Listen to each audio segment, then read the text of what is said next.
Hi everyone, I hope you're doing well. Today I will be going through the solution for Workout Wednesday 2020 week 19, where we are going to create a chart that does dynamic date drill. So as always, I'm going to start with the final product. I'm going to show you it on Tableau Public and then I'll show you it in Tableau Desktop. So what we have is we have a line chart. It shows Superstore sales by week.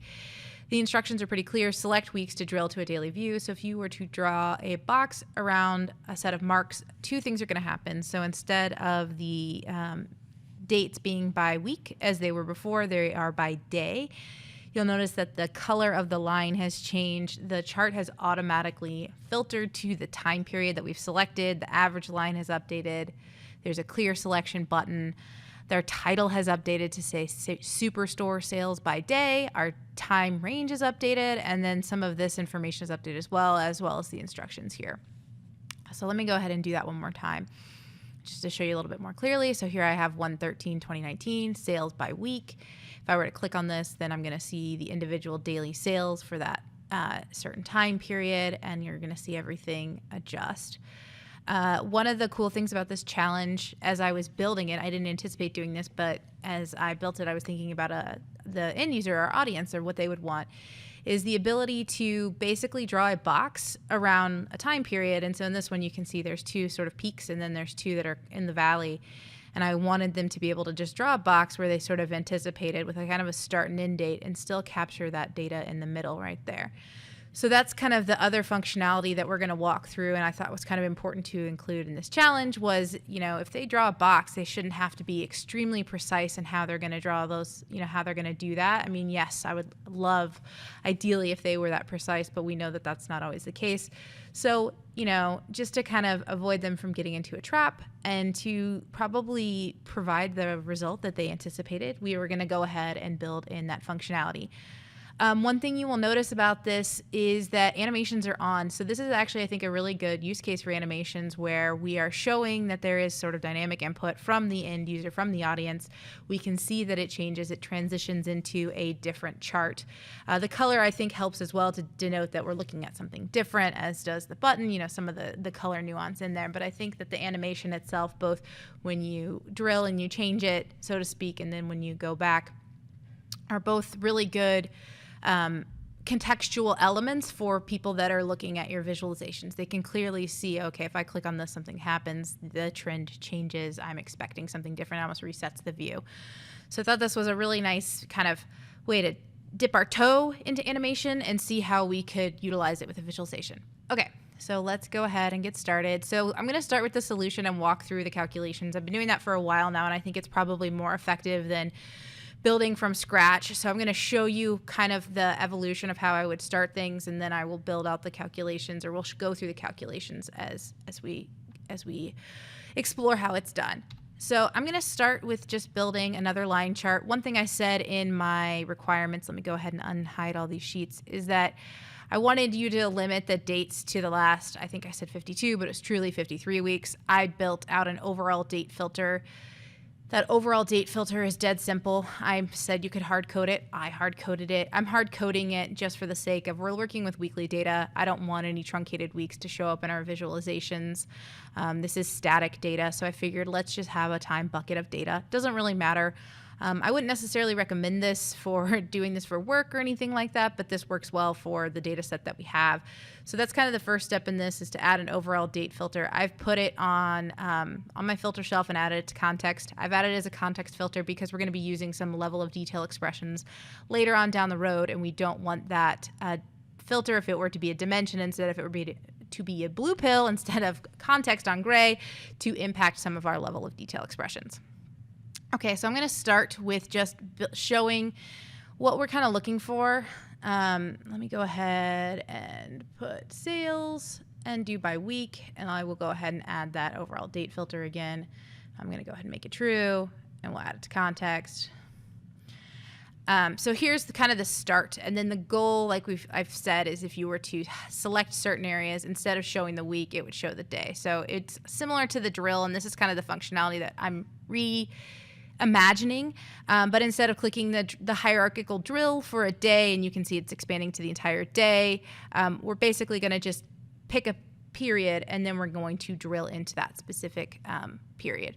So the way that I would start this is actually to build out custom dates. So I like custom dates. The reason I like custom dates in general, I think I've probably said this a million times, is I don't like the hierarchical drill function on visualizations. A lot of times it can lead to unintended consequences for people that are actually interacting, where they over drill. Maybe your date precision isn't that detailed. So I like to make custom dates. They aren't without their flaws. Sometimes when you have custom dates, you lose the built-in Tableau functionality around basically the width of the bars for continuous bar charts. But in general, I like them, and you can build custom hierarchies off of them. So those are the first two things I did this time. As always, is I went to the order date and I created a custom date. The one I chose was first the week numbers, and I chose the date value. Remember, date part is just the discrete and integer week number, so it is not conscious of what year it is. If it's the first week of 2018 or 2019 or 2020, it's just a 1, versus the date value, which takes your date and truncates it or rolls it to the beginning of the week. So if today's May 10th, 2020, if tomorrow were May 11th, 2020, we rolled it to the week, it would be May 10th, 2020. So the first one I'm going to make is the week numbers, and I'm going to make it date value, so it is a date still is a date. And then we're going to do the same thing with order date and do days. And again, same thing. There's nothing here. I mean, we don't have time, but we don't have a date time field, but this will make it so that we don't have that drill experience. And then realistically, what we want to do is, so we have week number, so it didn't change my view, but then we would want to swap these two fields basically in the end so that we could determine basically the aggregation level or the detail level of the date in our view. So that's kind of what we're aiming to achieve. So with order date week numbers on the view, the next thing we're going to do is make a set. You can see I already have a date set here, but I'm going to go ahead and make another set to show you how it's done. Sets are kind of funky. There's two ways you can do it. You could right click and create a set this way. I find it to be easier, especially if you're working with multiple dimensions or you're struggling, to actually just select a mark and use the toolbar to create a set this way. So that's how I always create sets. You can give it a friendly name. The thing to look here for is what are the dimensions, how many columns are shown. So this is going to tell you what dimensions are a part of your set, especially if you're making a set with multiple dimensions. It's usually easier to make a visualization, make a set ad hoc from the view versus trying to select multiple fields and create a set that way. So this is the first step. It doesn't matter what's in there. We just need to basically instantiate or start the set. So it just needs to have one value in it. And then after that, we want to set up the functionality for the date filtering. So let me go back to the final solution here and just let me actually go to the dashboard. So remember, if I select these 2 points, we want everything in between to show up as well. So let me go back to our line chart V2. And we're going to set up that filtering functionality. So the key thing here is that instead of just it needs to be inside of the set, so whatever marks I select would then be a part of the set with a set action, which I can show you in a minute. The first thing we want to do is we actually want to find the minimum order date that's inside of the set and the maximum order date that's inside the set. So I've got these two calculations. They're both filter date calculations, and these are what I will show you next. So sets are row level calculations. They are not aggregated. They return a Boolean true or false, but if you imagine every record in your data, the set is going to evaluate. So what we're doing is for our entire data set, so we're not including any dimensions, just for our entire data set, we want to say if a row is in our date set, which we're going to define, then we want to provide the order date. Otherwise, we want it to be null. And then once we go through that concept, if you imagine a table, the underlying data for every row, there's either going to be a null or there's going to be a date if it's in that set or not. And then once we get to that column and we found all of those order date values that are within the set, we're going to find the minimum of it. So take those all and now basically sort them in ascending order, and that would be the minimum. And that will be, if you think about the box that we draw, that would be this dot right here. That would be the minimum. And then this one theoretically will be our maximum if we were drawing a box over this area here. So here's our maximum, exactly the same, just Instead of min, it's the max. Again, this is why the context filter is important, because we're doing the entire data set, we're fixing it. So if we put this filter on context, we won't have to worry about it actually including some of those dates that are in the past that aren't even part of this view. Now I will show you the filter time period calculation. Okay, so the way I've set this up is, you think about your set, we highlight some dots, they are sitting inside of the set. So the only time this is going to matter, the only time we're really drilling, is if we have at least one member in our set. The way the set action will be set up is once we kind of get away from it, we're going to clear out the set. It's going to be empty. So if the set's empty, then we don't need any additional filtering. That's sort of the default view. But if there is at least one date in the date set, so we're saying, if there's if something's in the date set, return us the order date. It could be anything, right? It could be the order number, I guess, but order date makes sense because we're talking about dates. If that's at least one, then we want to set up a condition that the order date for that row should be greater than or equal to the minimum of that date that's inside of the set, and then less than or equal to the maximum of the date that's inside that set. Now, if this first condition is totally not true, then it doesn't matter. Everything is true. That is, again, our default view. So it's always going to be true. So I will drag this onto our view, and we will set it to true. And let me go ahead and set up a worksheet action to change our date set so we can just start to see what this looks like. And this will probably break things, but let's go ahead and do this. Okay. So now if I were to highlight those boxes, perfect. We notice that it is drilling and filtering down at the same time. And if I click it again, it's going to go deeper. And if I unclick, we're going to get back to everything. So we're pretty close in terms of what we're trying to achieve. This is our default view. We've got order week numbers. Notice that my dates didn't change from weeks to days because I haven't set that functionality up, but we definitely have the filter functionality set up to where, these were the 4 weeks, but I only selected the 2. You can see that with the dots, and we retained those other 2 weeks as well. Okay. So the next thing to work on is going to be the date to show. So that's usually what I end up calling my swappable date dimensions. It's just the date to show on the axis. So let me show you what that looks like. No pun intended. And I will say that if you didn't have this additional condition right here of that it needs to be between the min and the max, this would actually be pretty simple. It would look more like this. Let me take these 2 comments out. So if you thought about a parameter that was just date swapping, if this were, instead of a set, it were a parameter and you had 2 conditions, or if we didn't want to filter the data, then we would basically say if something's inside of that date set, if it's a week inside of the date set, then we want to show it by days. Otherwise, we want to show it by weeks. It's just because we also want to include essentially dates, week dates that are not in the set but are between the set min and max, that we also have this additional conditional. Rhyming today. Okay. So that's the next thing, and we'll right-click drag that onto columns, and we're going to make it continuous. So the view should not have changed. I mean, the axis ticks change, but the view is exactly the same. And now if I were to select it, nothing happens because I don't have my order week numbers in the view. So let me go ahead and drop that on detail. And we can go ahead and add it to path, I guess. And let's see what happens. There you go. So now we've got the true functionality there where I've selected these 2, but we've got everything in there. Animations are already on in my workbook, so you can see them. But now we've got the intended result that we want. It's filtering to the time period, so we've got our min and our max there, and then we've got our daily, but we're still keeping everything in the middle. Okay. So this is pretty close to what the final product looks like. You've definitely got the functionality down. I know I'm doing it inside of just the worksheet instead of a dashboard, but we're pretty close to the final product, believe it or not. That's probably the most difficult part, is actually setting up this functionality to get the minimum and the maximum in one view. Now, the other thing to do is to work on the color. So again, if you didn't have this funky conditional for the min and max, you could use your set date and you could use your set and just put it on color.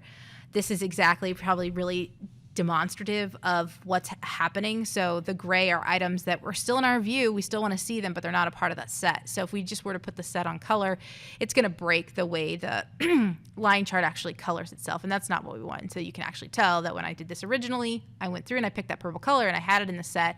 And then further on, I realized we've got to deal with these and I want them to be a part of that quote unquote set. So let me go ahead and unclick on this. And that's where I think I've got it called the final date set. And this is just similar. So it's the date set. So it's this exact field here, the date set, or if the order date meets this condition. So we want it to be purple if either of those things are true. And we'll go ahead and drop that on color. Let's highlight again. And now we've got a line chart that we would expect to see there. We would want it to all be purple. And I think it's kind of nice that this is two different colors so that they know that they're looking at something different along the way. Okay. So that is our line chart, and we've got the interactivity set up. We can look at the final product in the dashboard in terms of how the actions are set up. But let's focus on a couple other parts that I think are kind of slick and necessary for this final visualization. So let's start at the top with all of the dynamic components. We've got Superstore, sales by week. We've got the min date and the max date. That's common to what I do. You always want to kind of define the range of your data. And then some instructions. Select weeks to drill to a daily view. And it's got a total sales in the view and then the weekly sales average, which matches the average line. So if I were to, again, select these two, we can see everything and that's in the view. We can see the range. We can see the total sales. This says sales by day, and then we clear the selection button, and the selection button shows. So let's go into our line chart, and let's start with building out just the average line to start. So the average line should be pretty easy. We're going to make it a table average. It's going to go across the whole thing, so table cross. It's going to take all the marks in the view, and it's going to average them up, and that'll be fine. It should be accurate when we change to either the either the week or the day, and this is just formatting, right? You just want to show, or this is formatting, but it's an edit. If you want to show the value, and you can tweak that so that it looks right. Now, as I'm learning about Tableau, as I always am, one of my favorite things one of the things that really helped solidify what a reference line was and helped me actually understand table calculations more is a reference line is a table calculation. It's actually the window average. So we can create a calculated field, and we can call it we'll call it the window average just to be unique here. And it's going to be the window average of the sum of sales. And let's go ahead and just put this. Let's put it on label. It's going to be weird, but let's just see what it's doing that way, because then we get at least some interesting ideas here. So let me go ahead and make it dollars. Number format. Okay. So right now I've got the window average. This is actually kind of a nice view because we can see that the sum of sales for this dot is 23K. So is the window average, which means that it's averaging per dot, which is not what we want. So we want to go in and we want to change how this is actually addressing the view. So let's go ahead and go in and edit our table calculation, and let's move this over. And there's a couple things you can do here. You can do some trial and error clicking. Andy Kriebel has a really good explanation of how table calculations work, what you're addressing, and how you're grouping by. The other thing that's helpful in this is actually the window or the table calculation helper, having you basically index all those marks. So we're basically saying we've got 1 to 53 marks that we are going to be averaging together. And then the other helpful thing about this is we can see the real table average there, and we can see that this number is actually accurate. So we are going to basically set this at the deepest. We're not going to restart at all, and we've just got all of our dimensions in the view. And instead of having this in our tooltip there, we're going to say the average sales, and then we're just going to put that in there.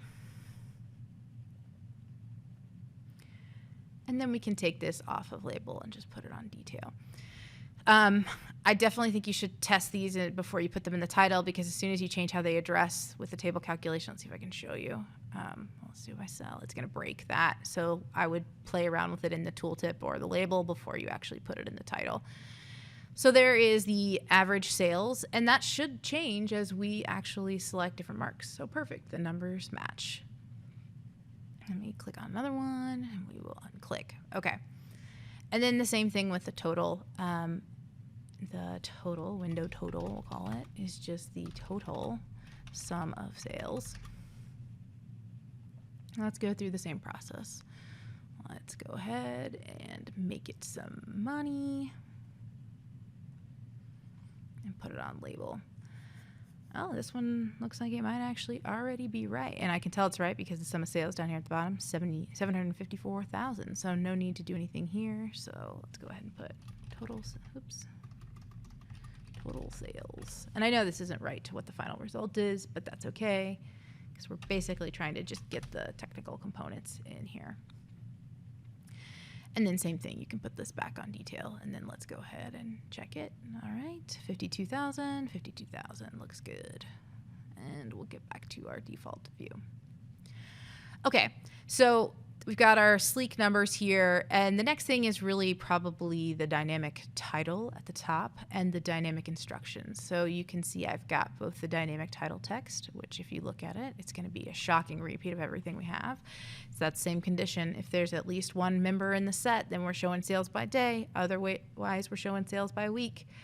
And then the other one is the instructions, the dynamic instructions. Same thing. If there's at least something in the set, we're going to say clear selection using the button. Otherwise, we're going to select weeks to drill to daily view. And then we have a minimum and a max date on here as well. These I think I'm using, but yeah, this is basically just if we want to use the filter date minimum or we want to use the order date minimum, whichever is in the view is fine. And those just drop themselves on. You can even see, I think, that I pre-aggregated them, so you could just drag them in. No big deal. Those show up in our title here. And then the only other thing is this dynamic average text, because why not go the full distance and say that it's the average weekly or the average daily sales? But it's the same. It's rinse and repeat, literally on the same thing. And I actually tweaked some of that language so that it would show up in the tooltip the same way. So the dynamic title text in particular, I got kind of lazy, so I basically just made it so that sales by week made sense in the tooltip or it made sense on the title. Okay, so now we have kind of we're getting close to the final visualization. This is, again, what the final visualization looks like. So we select things, and then we can see what happens, and I can clear the selection. So the last step is really that button, obviously. And if you've made it this far, you can see that there's a clear selection button viz that's actually a sheet. So let me select some items, and then let's get out of this view, and let's go to this button and talk about how it's set up. Okay, and I think I will say that I wasn't impressed with how I did this. I don't think it was a super elegant solution, but it was an effective solution as I was building this challenge. So the first thing is I've got an ad hoc calculation here that's just a string calc that says clear selection, and that's on label. The next thing, and these are just Tableau formatting hacks, is I've made it a bar chart. So you can see I have the minimum of 1. It could be the minimum of anything, but I've got it as a bar chart on here. And let me show you why. Let me actually take this off, and let's make it a square. So squares are decent, but the thing I don't like about squares is sometimes you can't really get it to fully fill the space. Let's see how it actually looks on the viz. It doesn't look bad, but sometimes it doesn't work out well. So instead, usually what I'll end up doing is I'll make a bar chart instead with an ad hoc min of 1, and then I'll fix the axis. So instead of it being 0 to 2, it's 0 to 1, and then we'll obviously, I know I'm undoing, but we'll hide that axis. And then this is great because I can max the size out, but it'll fit really nicely in that viz sheet spot that we're going to float in the end so that it takes up the full rectangular space. I do that quite a lot, especially with like bands or other more rectangular options versus using the squares, because sometimes the squares just they're centered and you don't get the precision that you want with how the viz is laid out. Okay, so that's just setting up what the button's going to look like. I put order date, and this is the part I think is not elegant, but it's effective. I put order date, the week number, on detail. And let me actually take this index off so you can see. Let's see if we can actually see if there's more than one. So interestingly enough, there's actually probably many order dates that are order date week numbers that are in the view. So I just basically went in and indexed them so that we would only keep the first one. That way, if there were multiple, it wouldn't be repeated in terms of labels. I don't think that's super effective, but it was effective for what I was trying to do. Basically, we are putting all the dimensions in the view, and we are filtering the dimensions using a table calculation to only show the first dimension that shows up, which is fine. I mean, it's effective, but that does mean we had a couple marks in the view that we eventually filtered out. Okay, so we've got our bar chart button here, and then the next thing is thinking about how we're going to basically turn on and off the button depending on the state, I'll say, of our visualization. So if it's in this week state, then there's nothing here. And if it's in this day state, then obviously it's going to show up. So the way to do this, or at least the way I thought to do this, was let's use a parameter action because that seems pretty simple. We can just make a Boolean with it. So I've got a parameter action that is, like I said, it's a Boolean. It's show hide. It's currently set to false. Doesn't matter because we're going to use a parameter action, which means we're going to make some interactivity to define what the state of the parameter is going to be. It's either going to be false or it's going to be true. And explicitly for this, we're going to want to say that the button sheet's only going to show when the parameter is set to true and its current value is false, hence why it's not showing. And then let me actually go back in. I built out two calculated fields. One is called true, that is literally true, and the other one is called false, which is, you can guess it, false. So that's great. We're just going to have those there because those fields are going to be what get put into the parameter action to determine the state of the parameter. And then explicitly, what we want to do is, if they interact with this chart, the line chart, we want the parameter then to switch to true. And then if they interact with the button, we want it to switch back to false. Because the button was going to be a clearing of the set action. If they click on this, they're not going to need to click it again. They're going to need to go back and do this action again. So you can see that on the clear selection button, I've put false on detail, and then on the line chart, true is on detail. They're on detail so that we can then access that field whenever we build out our dashboard actions. So let's go ahead and finish up building out the dashboard actions, or me at least walking you through the dashboard actions. So there are 4 dashboard actions on here. Let's start with the zoom to daily view. This really does match what we had on the worksheet action. We've got, you're going to pick, once we select on something in the line chart, we're going to put those items inside of that date set. And if we were to deselect, it's going to remove all values from the set. Now you guys saw this, and I saw this, and this is why I went down this path of the button, is that once you select some marks and we actually change them from weekly to daily, the marks are no longer selected because they're not there anymore. So instead of that more native functionality being able to like deselect, that's why I chose to kind of take it out of the viz and put it in a button. But theoretically, if you were to click on it, it would remove all values from the set. And you can see how that kind of like presents itself. If I click 1 and then I click 1 again, I can drill even deeper maybe, and then I can go back. I guess it's more like I click a few, then I go deeper, and then I can eventually click back to get back. But I think that's kind of funky, so that's why I chose the clear selection button, which I've now broken. Okay, so moving on, you do the zoom to daily view, and then the next thing is let's actually do the show and hide clear button. So the show hide clear button. So once they select on the line chart, we're going to target the show hide parameter, and we're going to input true in there. No aggregation, doesn't need to be aggregated, it's just true.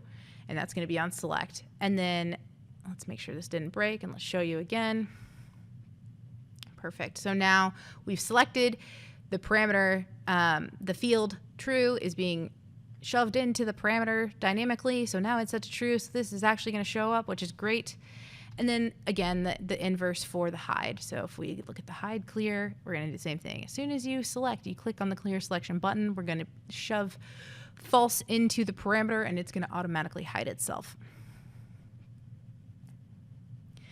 And then the last step you can see is actually just a redundant set action almost, but it's this date set action clear, which is functioning off of the clear selection button. And basically it's doing the same action that the line chart is doing, but we're accessing it more directly because we're selecting one mark. We are clearing the date set. We're removing all the values whenever we click on that button. And so those are all the pieces that come into place to be able to get to this final visualization. I was a little bit lazy, I'll tell you, because I floated this. I don't think it's terrible to float one sheet. Maybe in my best life, I would probably make this a separate worksheet with a dynamic title, how I typically do it. But because this is such a simple visualization or final view, it doesn't really make a difference to me that we have this floating. And it gave a lot of like control over where it was going to be. And it actually made it dead simple to be able to do these table calculations, which we might not otherwise be able to do, or we might have to use level of detail expressions to get basically the same amount of dynamic detail from the title based on the marks in the view. And then the final finishing steps obviously were to show the caption, which is the footer down there that has our Workout Wednesday information in there. I use the caption an insane amount these days to put everything in there. Super helpful. But that's it. That's the last step to get to a final solution. Again, my favorite things about this are really the animation and just kind of like how slick the button is. I like that there's a little bit more feedback to the user of the chart. So I hope that you feel the same and you enjoyed watching this video. Thanks. Bye.